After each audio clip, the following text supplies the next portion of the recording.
Bienvenidos a una sesión más del Club de Asesores de la Empresa Familiar.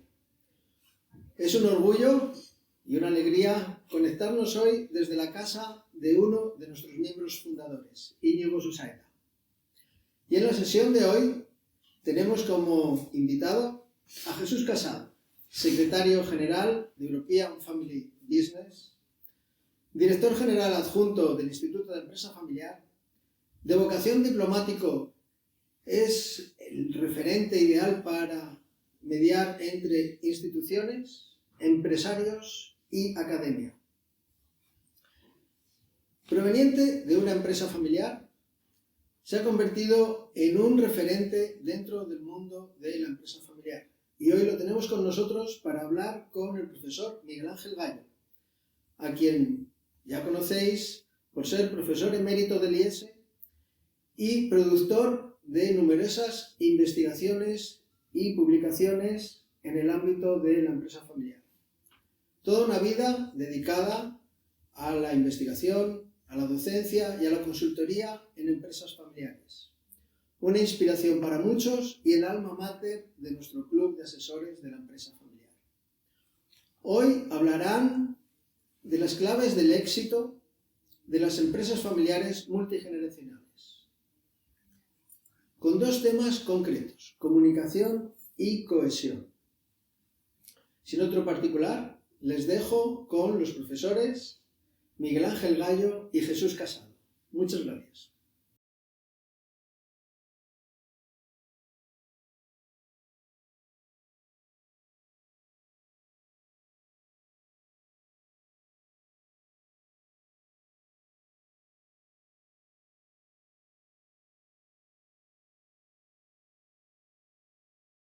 Jesús, es la tercera vez que Javier ha hecho una entrevista. Pues él me lo suele repetir, es tremendo la novedad. Empiezas tú con la novedad. Ok, perfecto. Pues quizá podremos empezar hoy hablando de las características que tienen las empresas multigeneracionales. Ha habido unos estudios que hicieron en Comisea en las que se quería poner en común cuáles son las características que hacen que empresas que tienen más de 200 años, en concreto un grupo que se llama Les Deloquianos, tenían en común. Y llegaron a la conclusión de que había ciertos elementos que les caracterizaban. Uno de ellos era que tenían claramente un sentido de propósito bien definido, que además se iba innovando generación tras generación, pero que tenía elementos comunes desde el principio de cuando la empresa fue fundada. Y este propósito se traslada a toda la familia, lo hacen suyo y lo trasladan a todos los stakeholders de la empresa, y por tanto eso genera una fortaleza. Cuando tú tienes propietarios que tienen un propósito, tienes propietarios comprometidos, y cuando un propietario está comprometido es un propietario activo que realmente participa en los órganos de gobierno y por tanto lleva, con mejor término, el buen hacer de la compañía. Además de este propósito, estas empresas tenían políticas que habían desarrollado y que pertenecían a estos tres ámbitos de los tres círculos de la empresa familiar: políticas de familia, sobre todo el plan de sucesión, políticas de empresa, un buen plan estratégico, y políticas de propiedad, un buen pacto de accionistas. Pero estas estructuras que realmente son consensuadas con la familia no funcionan si no hay un proceso. Y en este proceso, y lo comentaremos después, es fundamental la comunicación, el diálogo y el manejo de la gestión de conflictos. Estos procesos son como el aceite del motor. Las estructuras, tú puedes tener consejo de gobierno, un consejo de familia, que es el motor de la estructura de la empresa familiar, pero sin un aceite, que son los procesos, no funciona. Y en concreto estas compañías lo que hacían muy bien es conseguir activar todos los beneficios que a largo plazo venía teniendo la familia. El propósito fundador, los valores de la familia, la reputación de la familia, todo esto jugaba en favor de la compañía. Al mismo tiempo, toda la experiencia acumulada en generaciones les daba un sentido de poder enfrentarse a los obstáculos, sabiendo que desde la época de Napoleón ya habían enfrentado situaciones similares. Y todo esto hace que este tipo de empresas, pues bueno, de una generación a otra, revivan ese espíritu y con innovación continua, pero manteniendo el legado primero, puedan realmente transmitirse un poco ese legado para continuar hacia el futuro. Y ese fundamentalmente era el contenido de ese estudio, que me parece muy relevante, ¿no? Porque da pistas a aquellas empresas que son más jóvenes para poder trabajar en propósito, políticas y procesos. Ya verás, conozco a los genoquianos, no también, ¿verdad? Sí. Hay algunas cosas que al hablar de los genoquianos se nos pueden olvidar. Primera de ellas, si quieres tener una empresa que dure 200 años, tiene que ser muy buena empresa. Sin duda. Muy buena empresa. Olvidémonos de familiar o no, es ser buena empresa. Para ser una buena empresa familiar, lo primero es ser una buena empresa de negocio. Correcto. Hay otra cosa que también con frecuencia se nos olvida. Y a ver, la unidad es el único gluten que puede llevar las cosas más allá de la familia pequeñita, me rodea, la familia grande, de la siguiente generación. La unidad. La unidad es básica. Es ese compromiso. ¿Qué me comprometo? Me comprometo al decir que estoy unido a otro. Me comprometo primero a que las decisiones que yo voy a tomar en la empresa son buenas para la empresa. Y segundo, a que voy a ayudar a la familia tanto como pueda en lo que puedo. Compromiso. Es una persona, los genoquianos y de los actuales, que no toma decisiones libres en la empresa. No vale. Hay que tomar decisiones libres. Para tomar decisiones libres, lo primero hay que conocer, saber. El que no sabe no toma decisiones libres. Y lo segundo, hay que querer de corazón, querer la verdad, la quiero tomar. Porque a veces es un querer sin querer, ¿no? Luego, para saber en la empresa, yo confío en los que están conmigo, nunca sabe. Si cuando trabajo contigo en una empresa, yo no confío en el balance que tú me das y no puedo decidir hasta que no lo haya hecho yo, cuando decidamos el remuerto. Tengo que confiar en el saber hacer profesional, en las buenas situaciones. Y añadiendo lo que tú dices, para poder confiar necesitas saber comunicar. Si no hay diálogo, si no hay comunicación, si no hay transparencia, no puede haber confianza. Y muchas veces esas fallas de comunicación, intencionadas o no intencionadas, van minando esa confianza y van minando las relaciones entre la familia y es lo que hace que no perdure a largo plazo. Por eso, una de las claves de este tipo de empresas es activamente trabajar en la comunicación. Ahora, con otras palabras que no son las grandes tuyas. Dos trabajando en la empresa familiar, los dos tienen que distinguirse por sus buenas explicaderas. Exacto. Explicaderas. Lo cual no quiere decir que a la primera explico el 100% de las cosas. Explicadera significa explico prudentemente, pero explico. Claro. Y la segunda característica es por sus buenas entendederas. porque habitualmente solo entiendo lo que me da la gana de entender. Correcto. Y eso no. Esa confianza sin explicaderas, sin entender, no se alcanza. De hecho, y concretamente para tener esas entendederas es necesario partir de la base de que quien está comunicando lo hace con buena intención. Y segundo, de que no hay agendas escondidas, de que hay realmente una voluntad de unir, ¿no? Entonces, uno de los secretos de una comunicación efectiva forma la base de que tú comunicas hacia el futuro, no te basas en el pasado. Y comunicar la verdad correctamente. Que a lo mejor no tiene que ser toda la verdad, pero sí que todo lo que comuniques sea fidedigno. Y que no te vas a guardar nada detrás. Como el que tiene una sin mamá, lo sacarás. Eso es. En su momento.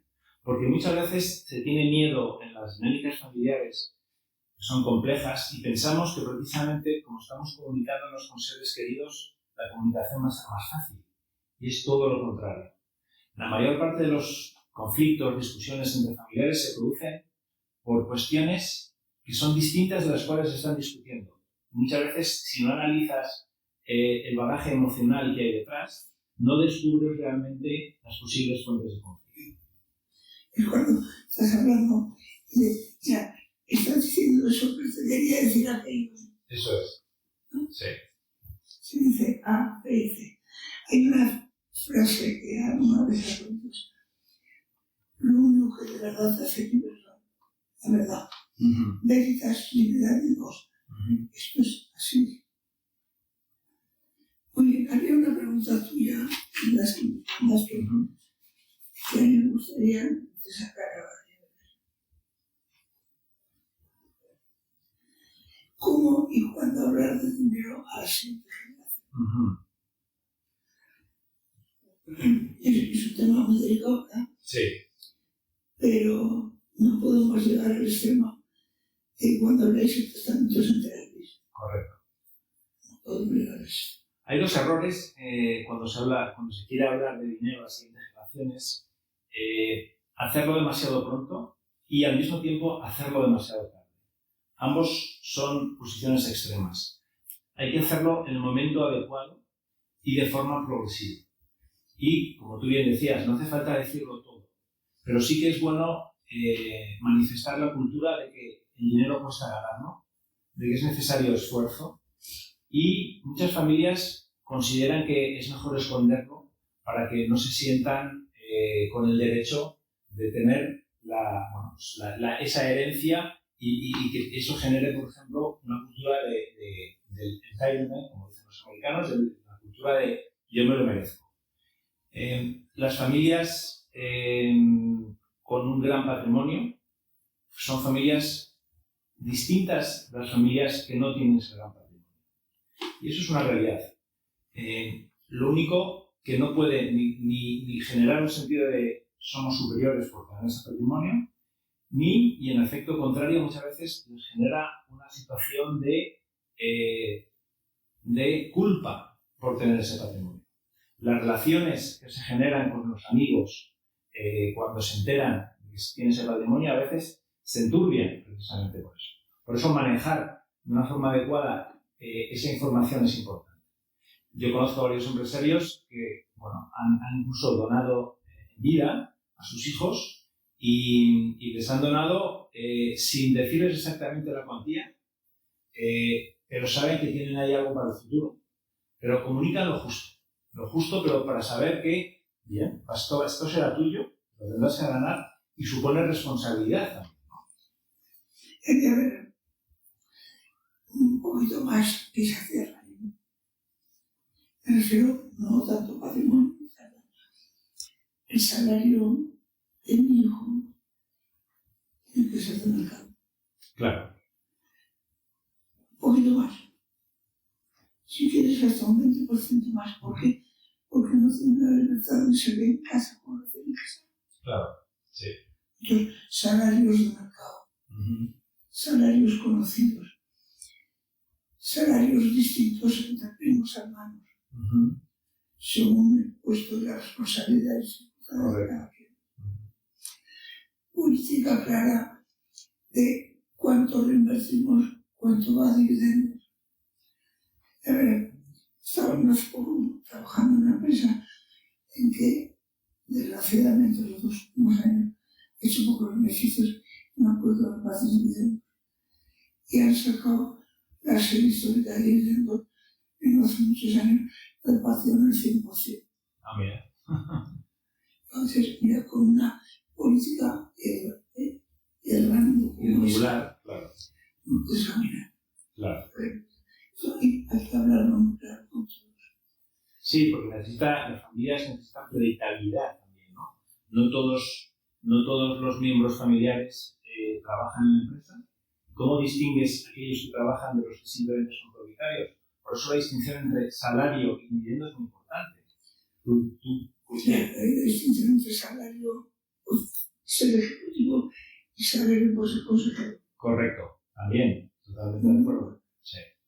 Y lo que has dicho de salario de mercado es muy importante, porque muchas veces hay empresas familiares que, por el hecho de ser familiares, tienen la tendencia a pagar incluso menos. Dices, al fin y al cabo estás aquí más protegido, y eso genera un resentimiento en las personas que trabajan ahí, porque saben que fuera podrían estar ganando más. Y genera un sentimiento de injusticia, ¿no? Lo que sí yo he visto muchas veces y he aconsejado a familiares es, haces un estudio de mercado por el sueldo y luego juegas con un margen superior o inferior al mercado por un porcentaje y ya está. Pero basado en criterio de mercado. Darle más mercado. Sí. Porque no tiene libertad. A ver, cuando hablas de las injusticias por las remuneraciones, los muchachos que van a la empresa familiar, mira, entre 2 hermanos aún, pero entre 2 cuñadas. Claro, sí.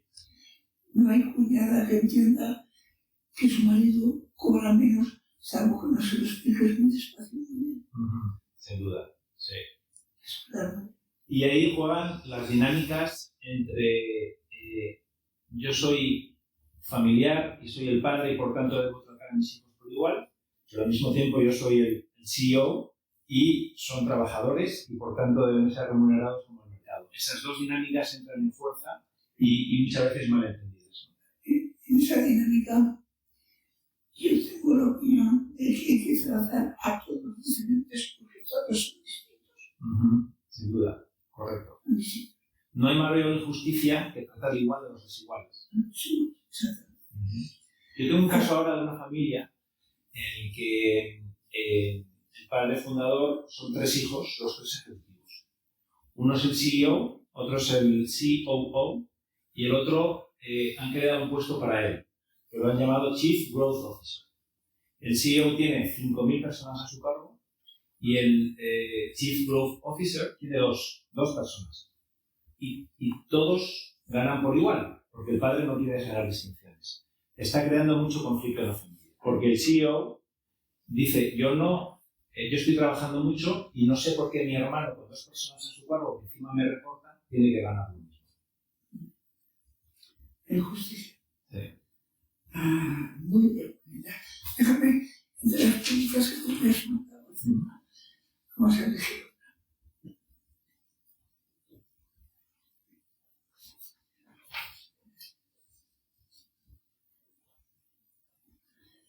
Fíjate, hay una que dice, ¿qué prácticas concretas me la diriges también? Ayudan a evitar silencios estructurales, temas que nadie quiere tocar. En relación con eso, me parece que los silencios estructurales son malos. Que las salidas hay que abrirlas y que se conozcan. Sin duda. Entonces, que todos los temas tienen que poder tocar ordenadamente y en su momento. Pero cuando hay un tema tabú, vamos mal. Sí. Vamos mal. Y yo tengo una recomendación, la sinceridad. La sinceridad no significa insultar a nadie. Significa decir las cosas como son. Que se pueden decir más educadamente o menos educadamente. Pero decirlas. Sí. Y no guardarlas. Cuando funciona la sinceridad, veo que no hay tantos problemas. Pero cuando no hay sinceridad, tenemos. Y hay temas complicados que pueden derivar en conflicto, y muchas familias huyen del conflicto porque consideran que puede abrir heridas que sean difíciles de cerrar.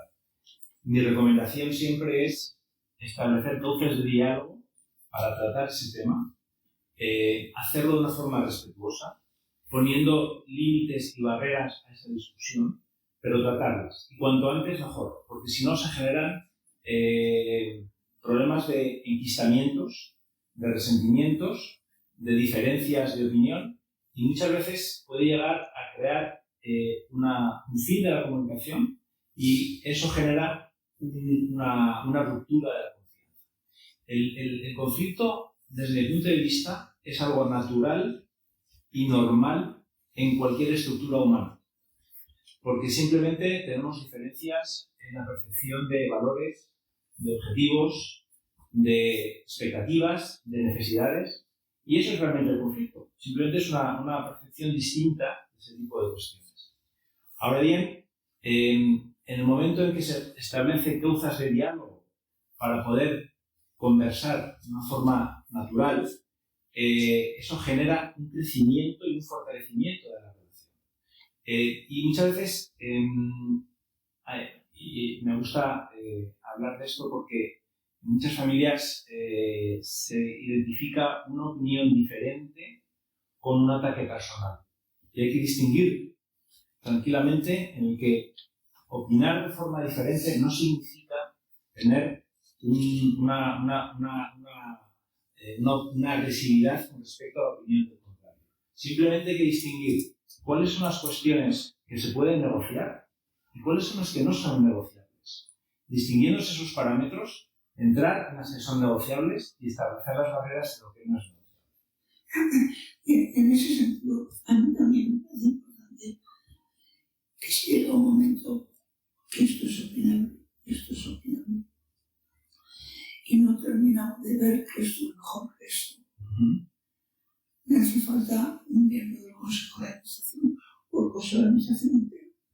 Para que la Administración decir, tenemos más ojos, tenemos más experiencia, es preferible aquello. Y lo siguiente es, cuando ya se haya decidido, esto es preferible aquello que yo no quería, ya no quiero. Exacto. Sí. Eso es. No hay entregado escondido, lo entregó o no lo entregó. Es apartarse de la cultura de la unanimidad. Si no hay unanimidad, no podemos tomar decisiones. Para ir a la cultura del consenso. El consenso es llegar, discutir y debatir hasta que todos podamos encontrar una solución común, aunque no sea la que tú hayas propuesto. Y cuando se haya decidido, hacerla como tuya. Aceptarla como tuya. Para eso es muy importante, siguiendo la escuela de negociación de Harvard, distinguir entre posicionamientos, intereses y principios. Tú puedes estar enquistado en tu posición y si estás enquistado en tu posición no vas a poder llegar a tener un debate sobre intereses. Entremos en los intereses y respetemos los principios. Pero lo más importante es pensar cuál es el objetivo de a dónde queremos llegar y a dónde lleva esta discusión. Con una visión a largo plazo de dónde queremos llegar, cualquier discusión presente hoy tiene y cobra sentido. Y a veces pensar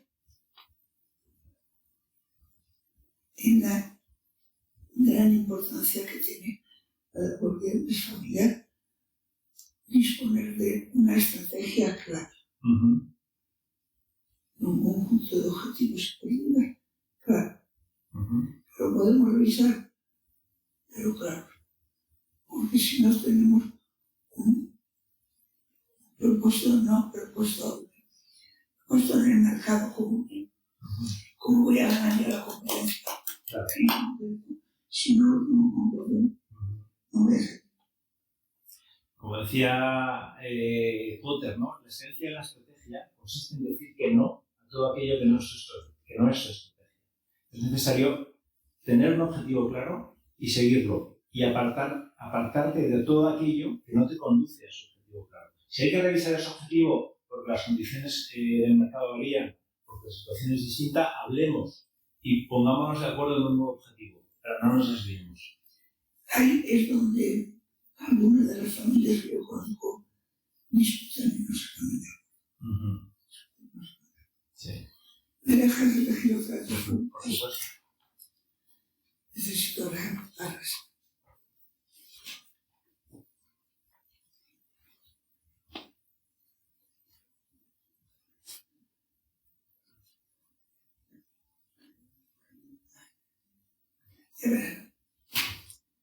Mira, salto.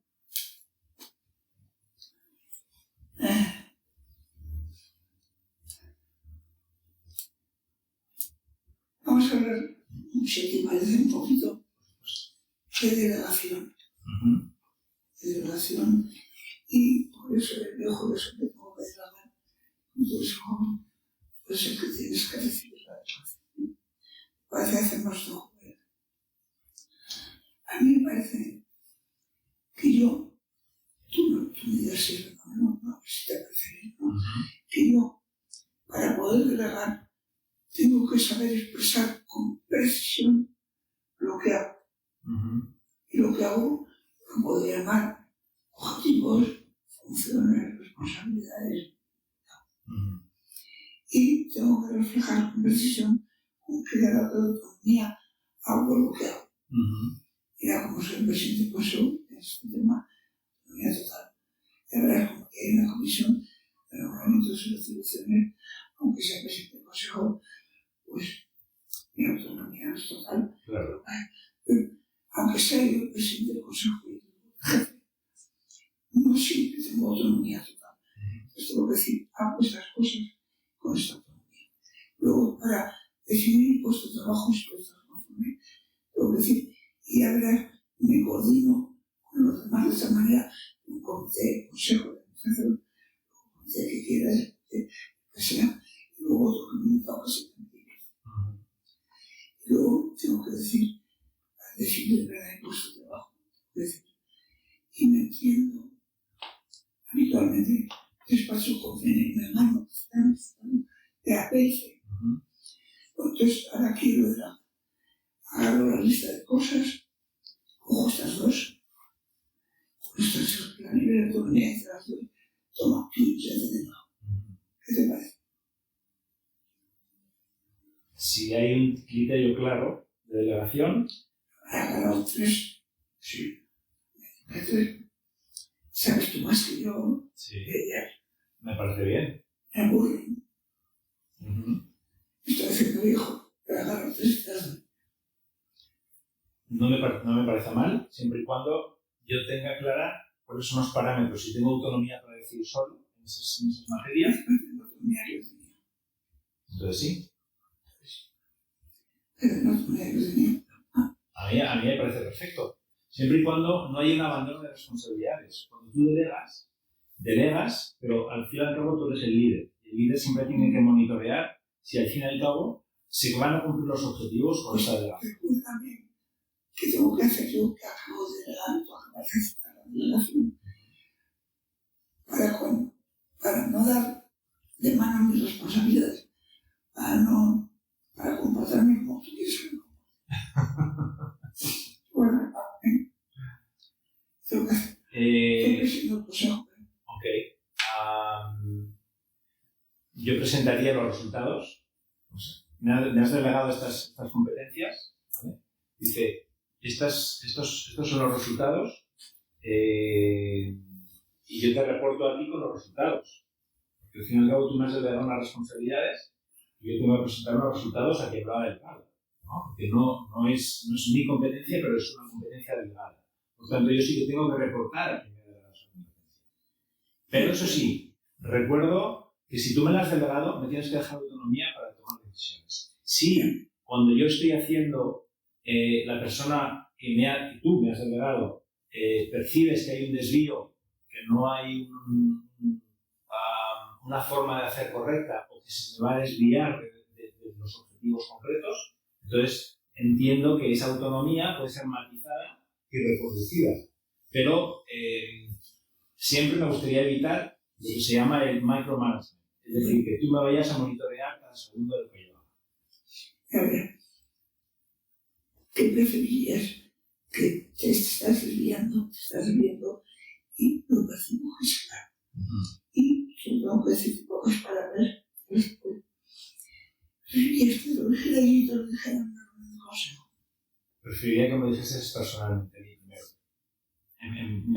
no frente a los demás. Por ahí andan muchos los errores de las empresas. Sin duda. Que los hijos no quieren oír a los padres. Y los padres prefieren apoyarse en el consejo para decir las cosas.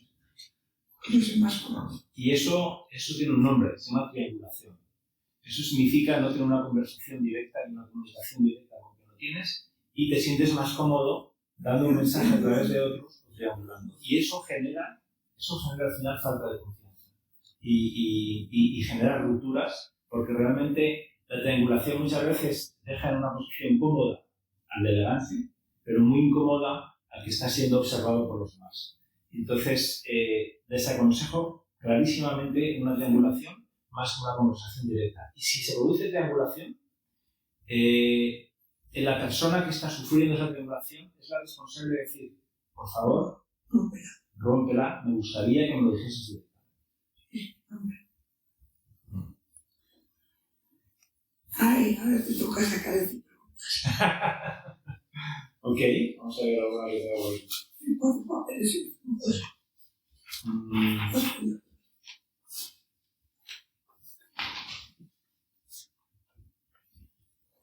Vale, por ejemplo, ¿cómo podemos generar cohesión en una familia? En un entorno donde empieza a haber cohesión. En un entorno en el que las familias empiezan a crecer y entonces hay situaciones de dispersión geográfica, empiezan a casarse con familias diferentes y por tanto tener valores distintos. ¿Cuáles son los instrumentos que podemos utilizar para poner en común un poco lo que nos une y no focalizarnos en lo que nos separa? Mira, la opinión que te voy a dar ahora, no sé si estarás de acuerdo, seguro que la mejorarás. Pero a mí me parece que las familias que empiezan a crecer, si no tienen una estrategia común, no hay cohesión. Lo fundamental es tenemos cosas que hacer en común. Eso es lo que nos tiene que dar cohesión.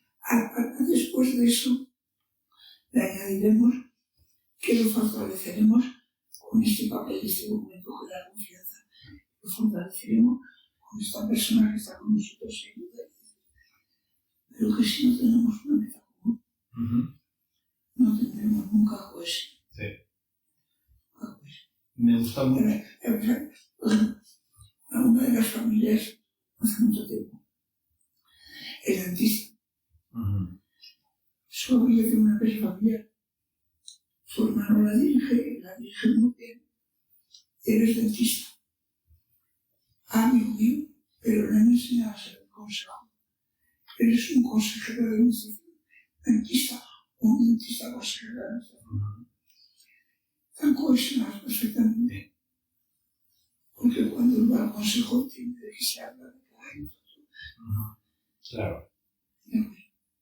Tiene que ser un consejero responsable, informado y preparado. Que haga libro de empresa canadiense para la forma. Exacto. Luego es dentista. Sí. De lo que se habla en la empresa no tiene. Claro. Y si no termina de lo pregunta, lo que va a hacer. Para mí siempre los grandes consejeros son aquellos que hacen las buenas preguntas. Son aquellos que plantean ahí donde puede haber un desvío con el propósito, ahí donde puede haber un problema, plantea la pregunta adecuada para que haya una decisión común. No son aquellos que van sentando cátedra, sino que son aquellos que hacen las buenas preguntas.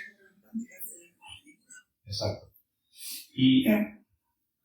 Pero te ofrezco ahora una definición del consejero plenamente distinta. Para mí, el gran consejero es el que se enamora del problema importante y deja su vida en resolverlo. Sí. Me gusta mucho lo que has dicho de ese propósito común. A mí me gusta utilizar el concepto de Ortega y Gasset de nación, proyecto sugestivo de vida en común, y yo lo aplico a las empresas. Si tú no tienes un proyecto sugestivo y no tienes una vida en común como empresa, tampoco vas a desarrollar realmente una actividad que cohesione, ¿no? Y eso es fundamental. Los buenos propietarios y los buenos consejeros son aquellos que saben ocuparse al mismo tiempo de los aspectos familiares, los aspectos estratégicos de la empresa, de los aspectos individuales de cómo desarrollar a los miembros de la empresa, y al mismo tiempo tiene un conocimiento del contexto, de la relación, aspectos geoestratégicos. Para mí ese es el consejero perfecto, que se va a aglutinar todas esas perspectivas.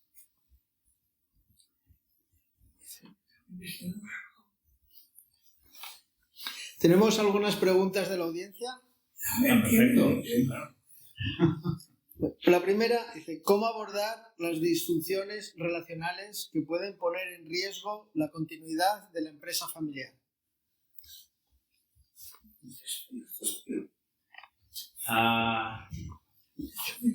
No evitando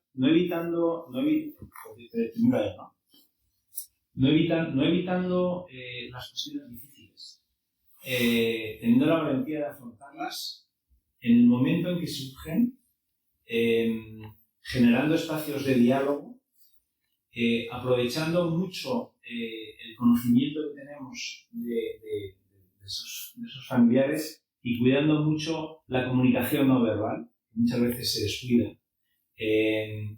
Porque en el mundo de la empresa familiar se generan emociones, tensiones, que muchas veces vienen de conflictos del pasado y que afloran en un momento dado en el que puede haber cualquier tipo de tensión.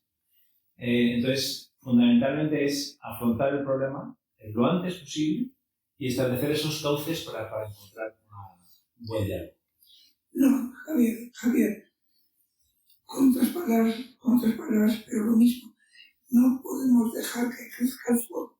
Eso es. No podemos hacerlo. Y si para apagarlo me quemo las manos, me las quemo, pero lo apago. Gracias. Íñigo.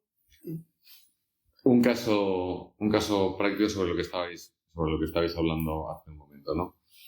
Un padre que decide con sus 5 hijos ser justo. De los 5 hijos, 2 llevan trabajando en la empresa y guiándola y liderándola muy bien. Los otros 3 hijos se dedican a otras cosas. Quiere repartir a quinto su patrimonio. Deja a 2 hijos, sus quintos correspondientes en forma de acciones de la empresa, que a los otros 3 les da patrimonio. Pero se sorprenden encontrando esa decisión en el momento del fallecimiento del padre y se forma la gran crisis. ¿Qué ha hecho mal? Vamos a ver. Si tus 3 hijos no valen para la empresa, valen para otra cosa. Si tus 3 hijos valen para la empresa y la empresa se queda solo para más salida hacia la crecer, los 3 valen. Sí. Lo que no puedes es llegar al final y sacarlo a la luz. Hay que sacarlo a la luz mucho antes. Que los 2 hijos son magníficos, que desarrollen la empresa. Que los otros 3 valen para dentistas, que valen para la empresa para creciendo. Ahora, no vale. Además, una empresa que funciona muy bien con 2 hijos necesita un consejo de administración muy pronto. Y algunos de los hijos valen para consejero. O tampoco valen para consejero. Si valen para consejero, hay que se merece ser consejero. Y que entren, ayuden y abran los centros de paso. Pero en este caso no les da acciones de la empresa a los otros 3, ¿no? Claro. Yo entiendo el resentimiento de aquellos que no han recibido acciones de la empresa, porque existen mecanismos en los que tú puedes distinguir los derechos económicos de los derechos de control y de voto. Muchos hijos que trabajan en la empresa consideran que precisamente porque están involucrados deberían tener más derechos de voto que aquellos que no lo están. Se puede hacer esa distinción y no privar a los derechos, a los que no trabajan en la empresa del posible derecho económico proveniente de una empresa que puede llegar a crecer en el futuro.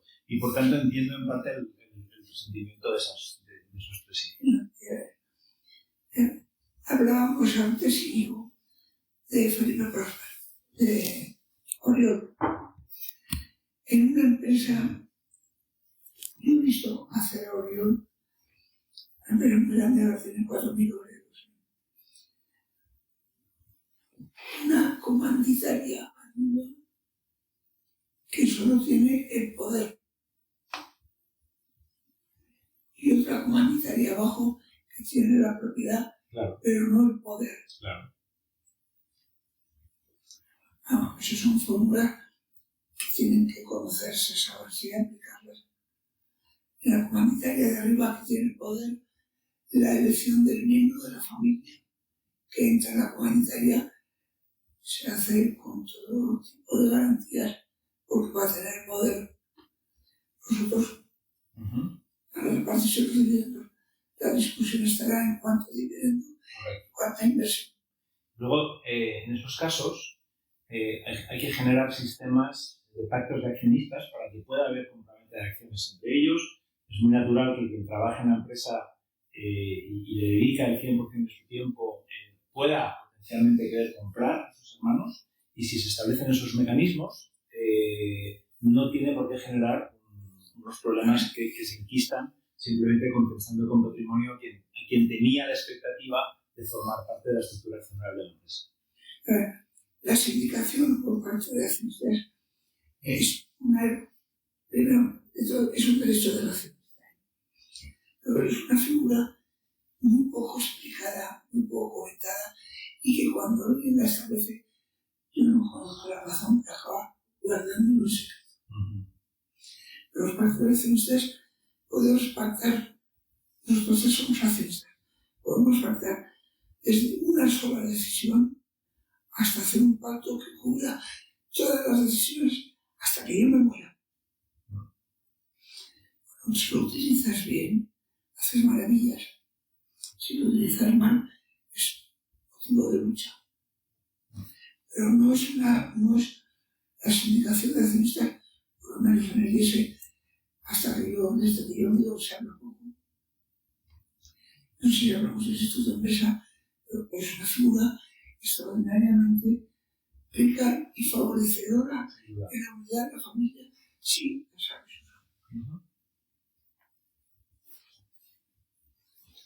Gracias. Bueno, muchas más preguntas.